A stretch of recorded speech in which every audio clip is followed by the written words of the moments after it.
Estamos de volta com o Folha no Ar, primeira edição, com 8h07. Estamos aqui no estúdio com a presença de Aloysio Abreu Barbosa, Arnaldo Neto. Estamos também com a nossa entrevistada, a nossa convidada, não quero nem chamar entrevista, né? Um papo que a gente tem por aqui, com a Sana Gimenez, presidente da Fundação Municipal de Infância e Juventude. Vou passar a bola para o Arnaldo e para o Aloysio para voltarem ao assunto. Bem, a gente estava falando 2 blocos aí sobre a Lava Jato, mas nós temos um escândalo de corrupção que a gente citou no primeiro bloco, que é a Operação Chequinho, né, um escandaloso esquema segundo o Ministério Público daqui da cidade, que apurou aí irregularidades no cheque cidadão, que era da assistência social, a parte por onde você, depois desse escândalo, você que assume.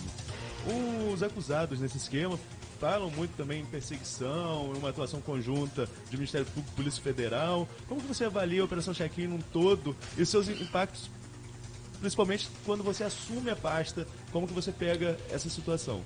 Olha, novamente, eu não me debrucei juridicamente sobre o processo para avaliar todos os pormenores. Eu posso dizer o que eu encontrei quando eu assumi a pasta. Né? E o que eu encontrei foi uma ausência de política pública no que se refere à assistência social. Especificamente em relação ao cheque, nós não tínhamos, inclusive, os dados, né, sobre a concessão desses benefícios. E as assistentes sociais, as pessoas que trabalham lá concursadas, afirmando que as inclusões eram feitas à revelia, né, do seu trabalho. Como é que funciona hoje? Como é que sempre deveria ter funcionado? Qualquer benefício social, assistencial, ele deve ser concedido por meio de um parecer técnico da equipe dos CRAs ou CREAS, enfim, que são os 2 equipamentos básicos da assistência. Então, eu procuro o CRAS, se eu estou numa situação de vulnerabilidade, por exemplo, financeira, e aí a assistente social vai fazer toda uma análise e vai verificar se eu faço jus a algum benefício, por exemplo, o antigo cheque cidadão. E ela vai fazer a inclusão. Não cabe ao secretário, não cabe ao prefeito, não cabe a ninguém intermediar esse processo, ou a qualquer outro político. Quando isso acontece, a gente tem claramente ali o uso eleitoral desses benefícios. Então, isso foi uma coisa, né, que de cara nós modificamos, o que é o óbvio, né, enfim, mas que antes não era assim. Então, só por isso a gente já teria um equívoco, na melhor das hipóteses, absurdo em relação à concessão desse benefício. Sem contar que os dados não batiam. Quando a gente chegou, não tinha. Então vamos lá, quem são as pessoas que recebem mesmo e por que recebem? Cadê o parecer social para receberem? Algumas tinham, claro, sim, né, não estou dizendo que todos os casos eram de inclusões indevidas, mas vários não tinham. E sem contar que é um processo que, volto a dizer, não atuei juridicamente nesses autos, mas a gente tem testemunha de pessoas que receberam, pessoas que deram, pessoas que... enfim, a gente tem provas nesse sentido, né? Então, eu acho que é uma coisa bastante robusta para simplesmente falar, foi uma associação da Polícia Federal com enfim, aí sim, o trabalho da Polícia Federal e do Ministério Público, como ambos podem investigar, é trabalhar conjuntamente pela investigação. Não haveria problema nenhum nisso. A gente teria um problema se o juiz estivesse fazendo alguma interferência indevida. Não, e muita gente, inclusive, devolveu, né? Teve gente que voluntariamente começou não quero medo, não quero não. Só para constar, quer dizer, o processo onde se alegou que foi um conluio, existiu. A defesa do garotinho entrou, esse processo foi julgado e foi perdido. Foi investigado. E outra coisa que você citou que eu acho importante te ressaltar, Sana, embora, lógico, você não estava ainda lá, mas é um fato, é que a denúncia inicial partiu das próprias assistentes Sim. que faziam o levantamento dos critérios para saber se você poderia ou não receber o cheque cidadão. Não foi oposição, não foi nenhum jornalista investigativo, foi as pessoas que trabalhavam na prefeitura, no governo. A revolta, né, do trabalho está sendo exatamente totalmente desvirtuado. E os dados também, quando a gente pega... agora eu não vou, né, ter de cabeça, eu poderia ter trazido, porque durante muito tempo, inclusive, eu pessoalmente fui ao Ministério Público, fui para poder esclarecer alguns fatos que eu encontrei. A gente tem um aumento absurdo, né, de inclusões no período pré-eleitoral. Então, assim, coisas, né, mais de 10 mil, a gente não está falando, né, de aumentar ali. Então, coisas assim que mostram, evidentemente, são as provas circunstanciais contundentes. Não tem muito o que dizer, né? Além das, né, aí o disse-me-disse, obviamente, também existe, mas é isso que eu falei, eu acho que, na verdade, se conseguisse provar dentro da lógica democrática, talvez o buraco fosse até mais embaixo. Porque não é possível provar tudo, mas a gente ouve coisas até muito piores do que foram efetivamente comprovadas. E lembrando que não é só chequinho também, né? Outra situação que eu não sei juridicamente também que pé que tá, mas que me deixou assim extremamente consternada foi o Morar Feliz. O Morar Feliz talvez seja o maior escândalo de todos, porque o valor é muito maior, né, o valor que foi empregado, e é um programa que supostamente era para ser o maior programa habitacional do Brasil e que é, na verdade, uma grande mentira. A gente tem obras que não foram começadas ou que foram começadas e não foram terminadas e um valor absurdo que foi pago para que essas casas fossem feitas, só que não foram, né? E tem acusações de que muitas casas que foram entregues a famílias que se credenciaram, depois essas famílias foram retiradas à força e colocadas... Não houve estudo para saber. Não houve estudo, né? Isso a gente pode dizer que a criminalidade se agravou. Famílias ligadas de áreas de facções distintas. Lembrando que como o programa não foi finalizado, mas até onde foi feito de uma maneira... E aí, novamente, eu estou afirmando isso com base em quê? Com toda a equipe técnica que trabalha, né? Pessoas concursadas que trabalham até hoje na secretaria, nunca foram consultados tecnicamente para saber onde deve ser construído, por que deve ser construído e quem deve morar lá. Os critérios foram critérios que se estabeleceram aí, só Deus sabe, politicamente. Isso gerou esse agravamento da questão das facções, né? Pessoas que tiveram que não puderam ficar nas casas populares porque eram de regiões diferentes da cidade. Então, assim, um desconhecimento absurdo da realidade social de Campos, ou não só um desconhecimento, uma verdadeira má fé. Até porque até a própria escolha dos terrenos, porque foram esses os terrenos escolhidos? A gente tem situações de terrenos que são totalmente inapropriados para esse tipo de construção, ou que são verdadeiros desertos sociais. Então tem muitas questões aí, ali o negócio é muito grande. E é muito dinheiro. Foi a maior licitação da história do município de Campos, né? E talvez no Brasil, assim, claro, a gente... Estamos falando de R$1 bilhão. Exatamente. E aí, efetivamente, em termos de entrega, o que a gente tem? Pois é, Arnaldo. Não, e esses programas habitacionais, como a gente está colocando, eles são construídos. E virou sinônimo. O programa habitacional virou sinônimo de violência. Eu falo porque em São João da Barra tem um abaixo-assinado para não se construir um conjunto habitacional com medo da violência do que aconteceu em Campos, na localidade de Mato Escuro, no 5º Distrito. Mas muito dessa violência também não é porque o conjunto habitacional é um blocão de casas sem nenhuma estrutura. Sim, claro, eu acabei de falar. É um deserto, né, social. E aí eu te pergunto, por que a escolha desses terrenos, inclusive até no âmbito federal, que a gente também tem um programa Minha Casa Minha Vida, que de certo modo também é intermediado pela secretaria. Enquanto fui secretária, tive conversas com a Caixa Econômica, etc., de que nós não aprovaríamos mais, o município não aprovaria esses grandes condomínios habitacionais, né, de você colocar lá 800 casas, 1.000 casas.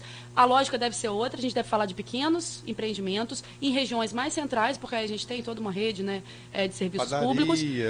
Tudo, enfim, né, transporte, armazém, educação, saúde. Embora, né, o projeto exija que haja o mínimo de equipamentos, né, do poder público, mas na prática o afastamento ele gera essas situações. Então, até em relação ao programa Minha Casa Minha Vida, que é um programa que tem toda uma estrutura, né, séria, enfim, é algo demorado até para se finalizar, a gente também trabalhou nesse sentido, de evitar essas grandes construções, porque no final é isso, né? Não é só a mistura realmente de pessoas que moram em regiões dominadas por facções, é mais do que essa situação. Aliás, você colocar um grupo de pessoas grande, como você está se referindo, numa área, sem fazer uma análise antes de circulação, inclusive se o terreno é adequado, porque às vezes é um terreno que pode ser alagado com facilidade, sim, que se destrói tudo, quer dizer, né, como a gente vê de vez em quando. É o caso aqui da cidade vizinha de Cardoso Moreira, há geólogos que afirmam que a cidade de Cardoso Moreira tinha que ser reconstruída em outro lugar, porque ele sempre, quando chover, vai alagar. Mas mas também, quer dizer, aí você procura fazer o advogado do diabo. Claro.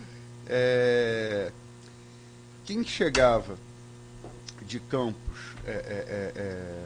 pela BR-101, né, vindo do sul, vindo do Rio de Janeiro, você tem um impacto até visual. Você tinha uma comunidade ali, que é chamada Favela da Linha, e que ela deixou de existir, quer dizer, ela ou passou a existir em outro lugar, distante... Não, ela ainda existe, mas boa parte foi removida. Sim, mas você não vê nenhuma virtude nos programas habitacionais do governo Rosinha? A sua visão pessoal, eu pergunto. Sinceramente, não, porque talvez de todos os problemas que nós tivéssemos na secretaria, o maior era a questão habitacional. Uma questão que ficou meio insolúvel, porque hoje os condomínios eles existem, né? É uma realidade dada, e a gente tem que saber como vai lidar. Em relação à questão da margem da linha, eu tenho uma opinião pessoal que defendo desde o começo do governo, e o prefeito entendeu a nossa demanda, de que seria muito mais lógico você reurbanizar aquela comunidade, porque a gente está falando de pessoas que moram ali há mais de 50 anos, que é todo um vínculo, né, comunitário. E é possível fazer essa reurbanização porque a linha está desativada, há o recuo necessário. A gente já conversou com os especialistas da UF, do IFE, na verdade, o pessoal da arquitetura. Haveria como fazer um projeto ali e manter essas pessoas onde elas estão, que é o ideal. Remoção é sempre uma coisa complexa. Agora, para quem queria se mudar, tudo bem, olha, tem a opção de morar ali do outro lado, ali, né, o que a gente chama de Ururaí. Só que, na verdade, da maneira como aquele condomínio que não foi terminado, né, não tem nada ali, né, não tem nada. E aí, até a dificuldade que a pessoa tem para atravessar a pista, a gente teve até situações de atropelamento, porque elas continuam com vínculo com aqueles que ficaram na margem da linha. E o processo todo foi um processo muito equivocado, inclusive muitos técnicos da Secretaria têm um ressentimento grande em relação a isso, porque foi prometido...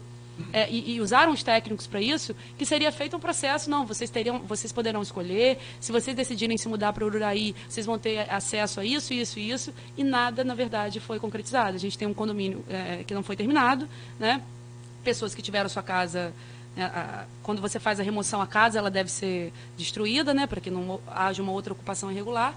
E sendo que eu acredito fielmente que a situação da margem da linha seria uma situação de reurbanizar aquela comunidade. Então, não precisava haver remoção ali. Na sua opinião, qual foi...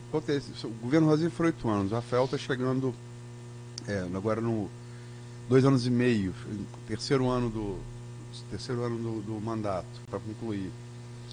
Na sua opinião, e aí não pergunto como alguém que participa da administração, mas sua opinião como socióloga, como advogado, como cidadã, qual foi, na sua visão, a grande virtude, o grande defeito dos 8 anos do governo Rosinha e qual seria a grande virtude e o grande defeito do governo Rafael? Olha, eu acho que considerando, né, que existe inclusive condenações né, até criminais, eleitorais, etc., eu posso dizer que o grande problema do governo Rosinha foram práticas ilícitas mesmo, mas não só isso. Na verdade, isso é uma questão seríssima, mas havia, de fato, uma não gestão. Né, tecnicamente, um governo muito falho, muito falho. Aí eu fico na dúvida.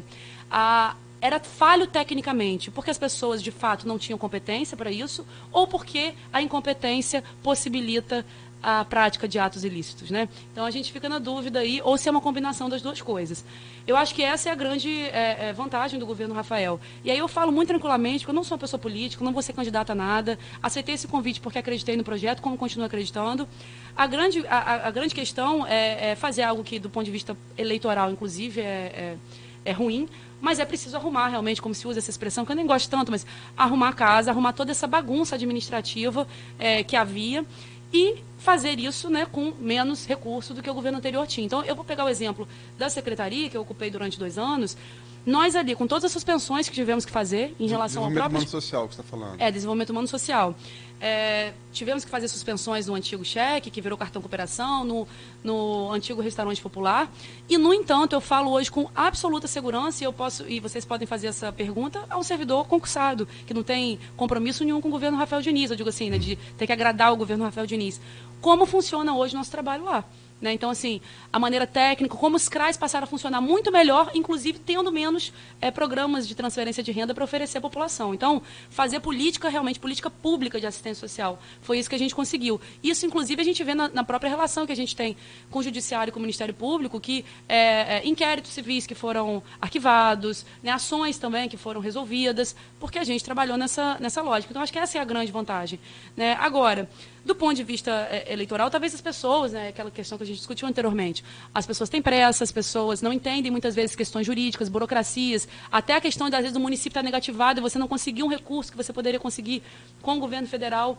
Então, são coisas que o governo Rafael Diniz está trabalhando para resolver e que, aí sim, finalmente, nós poderíamos atuar de uma maneira mais efetiva. Agora, fazer o que foi feito com um pouco recurso, né, pouco, e eu digo pouco, gente, porque eu sempre faço uma conta que as pessoas têm que fazer, que elas se esquecem. Parece muito quando a gente fala em bilhão, mas Campos gasta 800 milhões do seu orçamento por ano para pagar servidor. E tá assim, e eu não estou dizendo que não tem que pagar o servidor, não, muito pelo contrário. Esse, aliás, é um outro mérito do governo Rafael Diniz, porque eu tenho amigos concursados no Brasil inteiro que estão vendo situações complicadíssimas, de atraso de pagamento de 3 meses. O próprio Estado do Rio de Janeiro. O próprio Estado do Rio. Então, assim, mais 800 milhões engessa mais da metade da folha. da folha do orçamento. Então a gente está falando de o que sobra para tudo: saúde, educação, assistência. Então, assim, parece que é muito, mas no final, para um município do tamanho de Campos, não é. Então, realmente, eu acho assim que até comentava-se, né, que o antigo gestor disse que Rafael não durava, que ele não ia conseguir segurar o pagamento dos servidores até março, enfim, que em 3 meses ele ia, e conseguiu até hoje. Então, eu acho que o próprio gestor anterior, eu digo gestor de fato, né, porque o prefeito de fato, reconhece a capacidade administrativa do governo Rafael Diniz. Então, eu agradeço aí ao elogio da gestão anterior. Mas, Sandra, você disse que não é política, mas na sua resposta você me pediu, desculpa, você foi um pouco. Perguntei você virtude e defeito do governo Rosinha e virtude e defeito do governo Rafael. Talvez você só falou defeito do governo Rosinha e virtude do governo Rafael. Me dá uma virtude que você enxerga no governo Rosinha e uma crítica que você tem. Mas eu não sei se isso de fato é uma virtude, porque talvez saber trabalhar melhor nessa lógica populista, né, os anseios da população.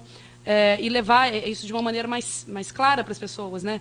E as pessoas achando que estava tudo certo, estava tudo bem. O que importa é ter a política do R$1, então está tudo funcionando. E aí eles conseguiram, né, não mostrar todo o caos financeiro, administrativo que estava por trás disso aí.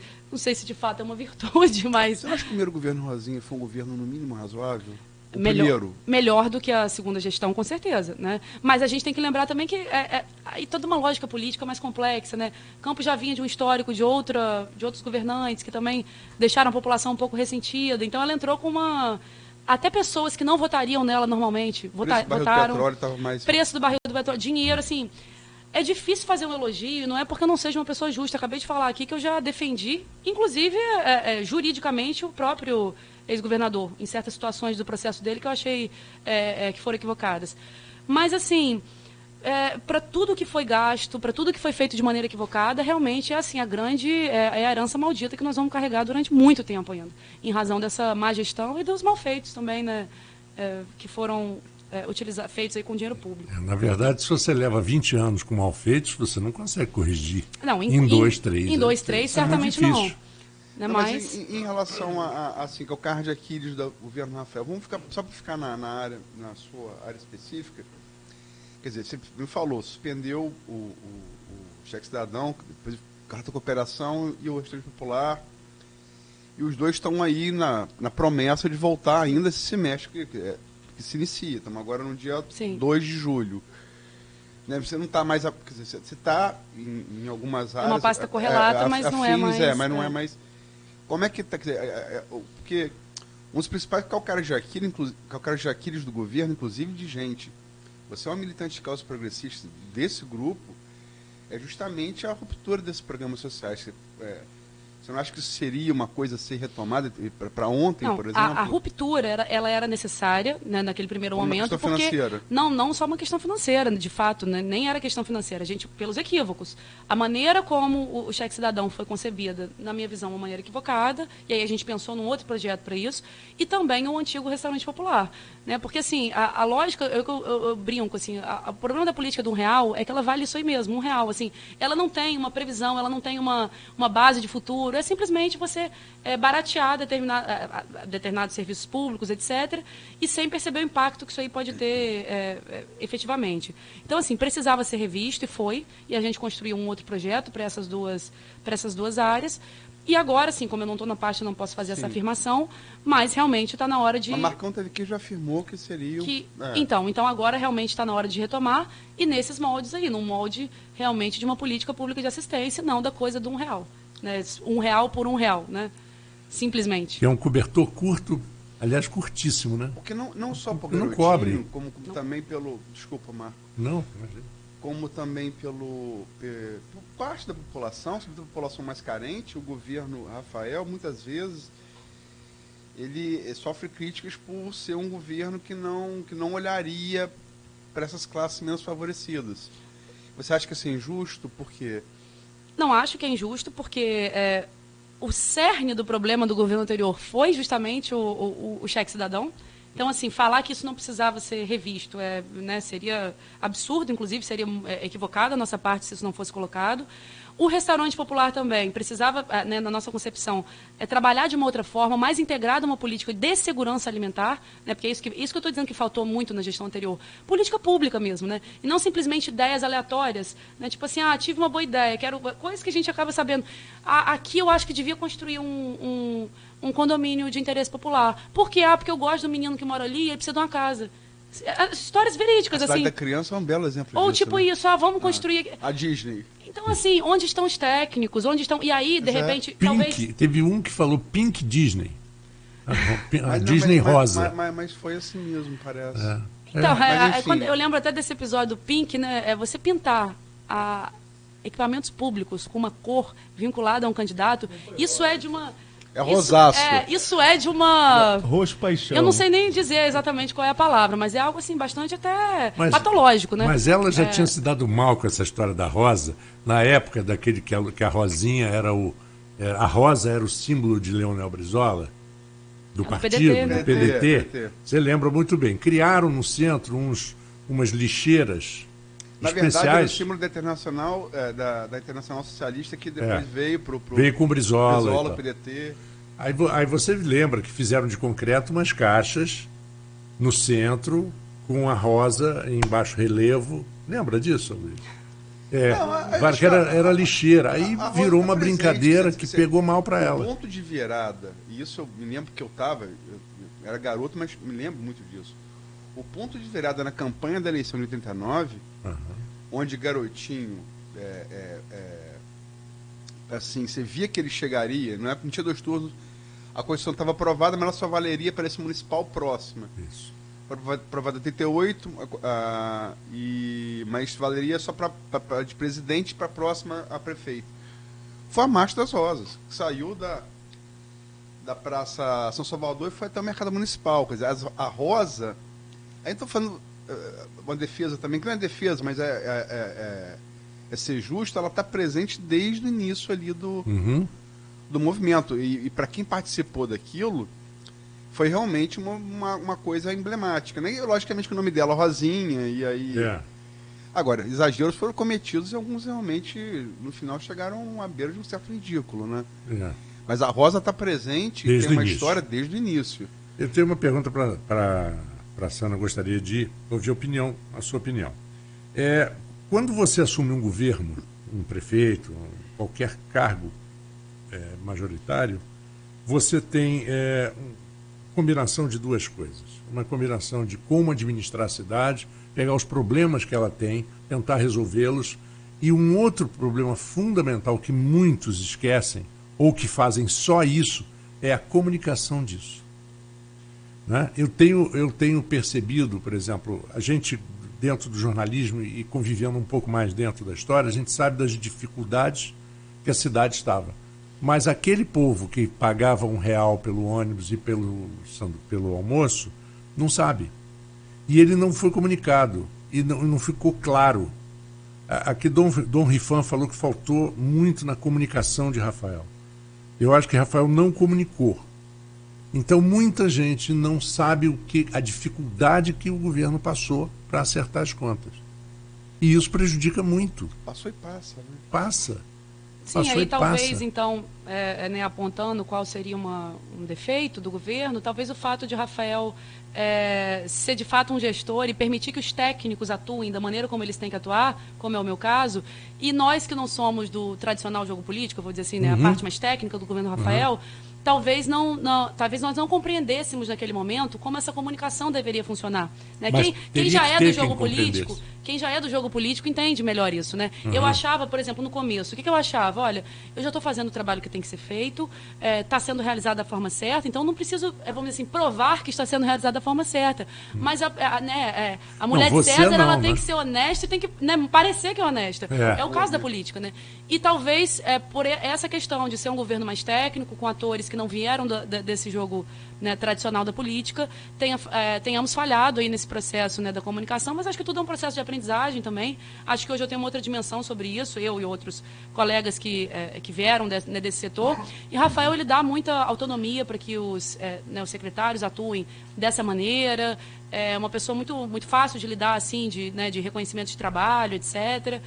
Mas, enfim, de fato, a gente tem que falar de uma outra maneira agora, mostrar a nossa atuação de uma outra forma para a população. Porque senão, realmente, ainda mais nos dias de hoje acho que é mais complexo também, né? Porque com a história da fake news, a lógica da comunicação mudou também, né? Mudou, e talvez ninguém tivesse muito preparado para esse novo momento aí que a gente está vivendo. Eu acho que a gestão anterior já tinha um certo domínio aí dessa forma de comunicar, né? Mas se tivesse, a forma se elegeria. Não, eu digo assim, da coisa do... Mas aí há todo um contexto também, né? Acho que há todo um contexto maior também em relação a isso. Não, mas em relação especificamente à mídia social, eu te afirmo com segurança que a campanha de Rafael foi bem superior a... Sim. Não, mas eu digo assim, o problema de uma informação falsa é que talvez ela não cole, mas às vezes quando ela cola também você fica várias vezes tendo refém, tendo que explicar, não é bem assim. Culparam o Rafael por Marcelo Lessa das galinhas lá no mercado municipal. Exatamente, fica assim, né? O tempo todo tendo que responder uma coisa que...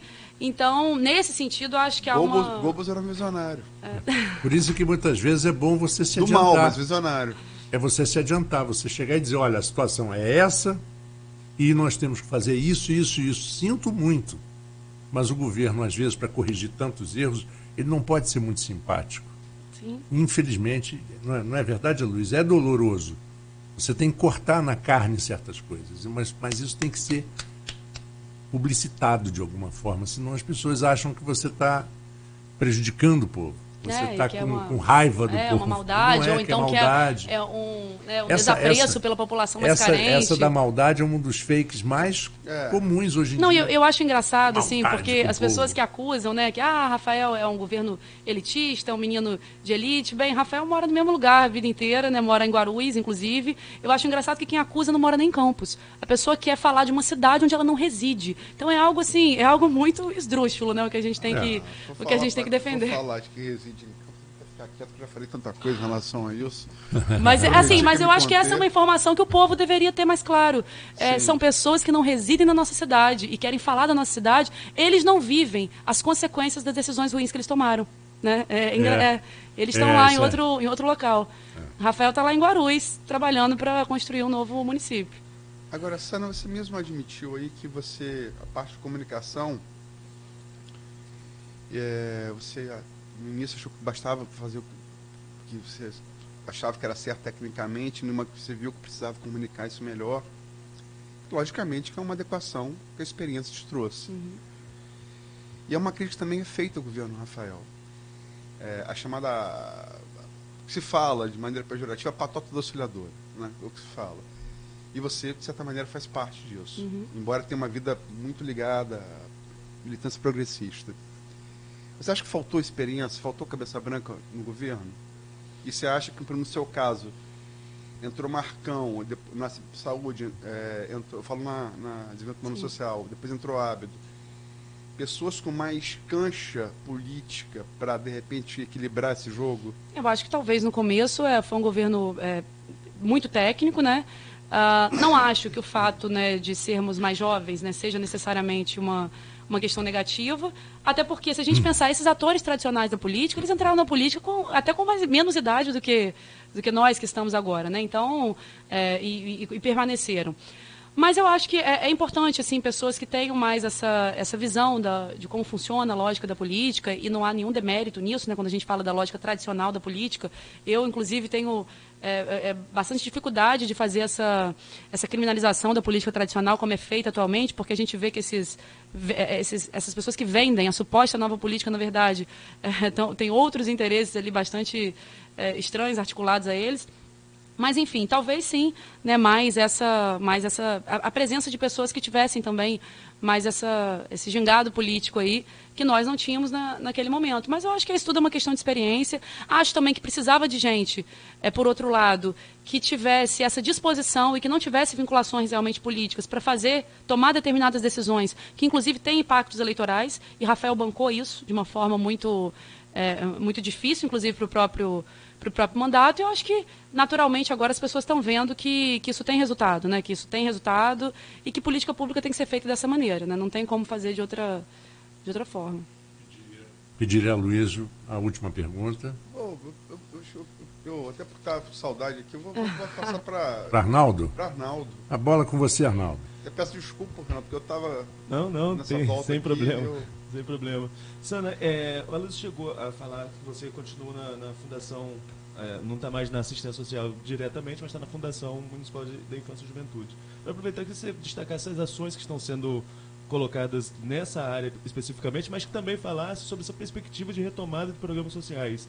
Você tem acompanhado dos bastidores? Dá para voltar? Existe essa previsão do segundo semestre, mas você está vendo essa movimentação? Isso pode acontecer em breve mesmo?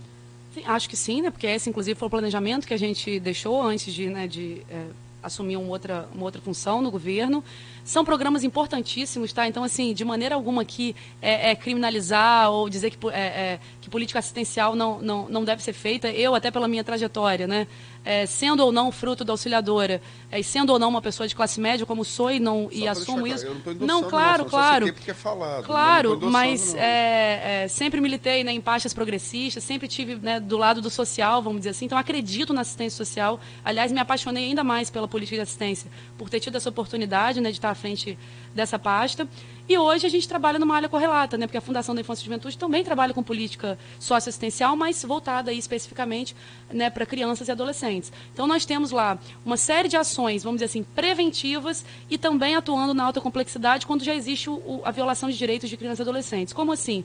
Temos serviço de convivência e fortalecimento de vínculos, guarda-mirim, cursos de qualificação, né, para jovens, esporte cidadão, que eu poderia chamar assim dessas práticas preventivas, né, que trazem o nosso jovem, nossa criança em possível situação de vulnerabilidade para um vínculo maior com a comunidade, que oferece oportunidades, mas nós também temos a responsabilidade pelos 8 acolhimentos institucionais do município de Campos. Então, né, os abrigos para crianças que sofreram e adolescentes que sofreram alguma violação de direitos também são da responsabilidade da Fundação da Infância e Juventude. Então, a gente atua, vamos dizer assim, dessas duas formas.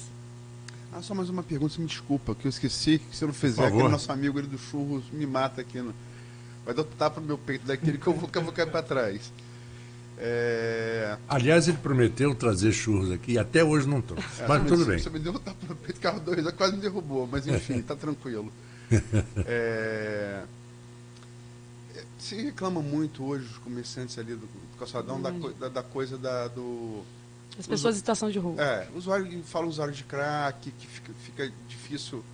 Eu tô falando testemunhos que pessoas que vêm até aqui à rádio, né, fazer. E como é que está isso? Como é que é controlar isso? Você tem a experiência de São Paulo, que é muito criticada por gente de esquerda. Qual a sua visão disso? Então, falar novamente também da experiência que eu tive nesses 2 anos, né, que a pasta, uma das pastas que atua, né, junto a essa população é a pasta do Desenvolvimento Humano Social. E a lógica é que, ainda que eleitoralmente seja algo negativo para o prefeito não acredita em remoção de pessoas da rua, em processo de higienização. Então, a gente sempre trabalhou dessa maneira, tentando, pela lógica do convencimento, do oferecimento de serviços públicos, dos acolhimentos, né, porque existem 2 acolhimentos institucionais municipais para pessoas em situação de rua, a Casa de Passagem, o Lar Cidadão, e a gente também cofinancia mais um que é do Grupo Espírita, Francisco de Assis. Então, a gente oferece esses serviços, a possibilidade de sair da rua, tem o Centropop, que é o centro de referência ali perto da Beira Valão, mas a gente não faz remoção compulsória. Claro que o direito de estar na rua, a gente sabe que está associado, na verdade, a uma série de condições de vida que geraram essa situação, mas é um direito estar na rua. Então, assim, tirando a questão de você ter cama, sofá, porque realmente não é possível que esses móveis sejam colocados em vias públicas, fora isso, a pessoa com seu próprio corpo, seu próprio, né, sua mala pessoal, vamos dizer assim, ela pode, sim, estar na rua. Quanto a essa questão do crack, Campos não tem uma realidade de uma cracolândia. Isso aí é um pouco de exagero das pessoas, talvez até desconhecimento, medo também, quando observam assim. Não estou dizendo que não haja uso de substâncias ilícitas, mas o crack não é uma droga que predomine entre essa população. Na verdade, o alcoolismo, se fosse para falar de algum tipo, né, de dependência, a gente tem o alcoolismo como a principal dependência das pessoas em situação de rua. E outros problemas mentais, de estruturação familiar, é uma causa muito séria, desemprego, enfim, que levam as pessoas a estarem na rua. Agora, a população em situação de rua, ela cresceu no Brasil inteiro. Isso está diretamente... Eu posso dizer que eu falei, eu estive em Buenos Aires 4 vezes. Eu nunca vi tanta população de rua em Buenos Aires. Eu fiquei assim, assustado. Pois é, até em outros países. Tem a ver com a crise, né? A crise pela qual a Argentina passa também. Sim, Mas a gente não pode trabalhar na lógica da remoção. O problema é que não é. Sim, eu já fiz, enquanto secretária, fiz reuniões à época com comerciantes, etc. Mas a gente explicava isso. Olha, a gente vai e oferece uma possibilidade. Mas é um trabalho muito melindroso, porque a pessoa que foi para a rua, ela está com os vínculos sociais rompidos, né? Ela está vivendo uma situação que é fora do padrão. Então, para que ela confie na pessoa que faz a abordagem, naquele técnico que vai ali, vai oferecer alguma coisa, é um processo longo, né? A gente tem casos de sucesso de pessoas que foram para os acolhimentos e lá conseguiram se qualificar, e lá hoje moram nas suas próprias casas, retomaram às vezes o contato com a família, mas não é simples. A situação ali é muito mais complexa do que simplesmente, vou tirar essa pessoa, vou botar aqui, porque inclusive o problema vai continuar existindo, né? Então a gente não pode trabalhar dessa maneira.